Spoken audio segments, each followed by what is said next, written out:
everyone! Welcome sa Eco Vlog namin. At dito ipapakita namin ang aming best environmental practices sa loob ng classroom. Tara't na!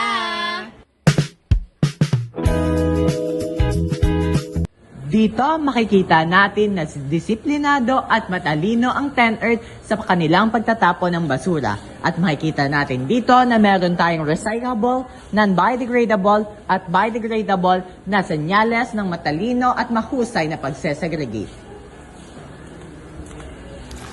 Dito naman makikita natin ang energy saving practices kung saan pinapatay namin ang ilaw o kaya itinatanggal namin ang mga saksak ng TV o electric fan para makabawas sa polusyon.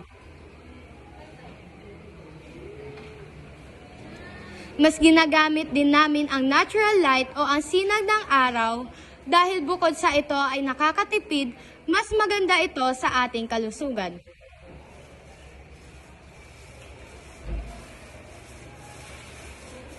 Isa pa ang mahalimuyak na hangin.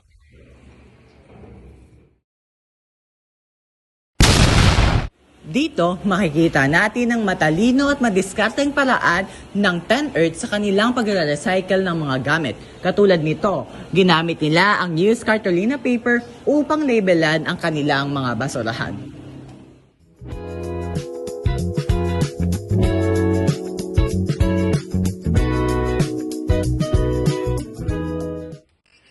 At dito, makikita natin ang natural na pagpasok ng hangin at ang sinag ng araw sa aming classroom na nagpapanatili ng sirkulasyon at malinis na hangin para sa lahat.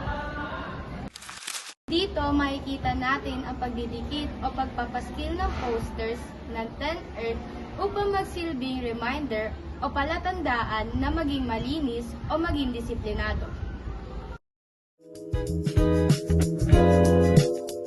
Dito makikita natin ang naging tradisyon ng 10Earth, ang general cleaning, Kung saan nahuhubog ang kanilang pagkakaisa at samahan. So what are you waiting for? Come and join us to making the world better. Muli, kami ang 10Earth. And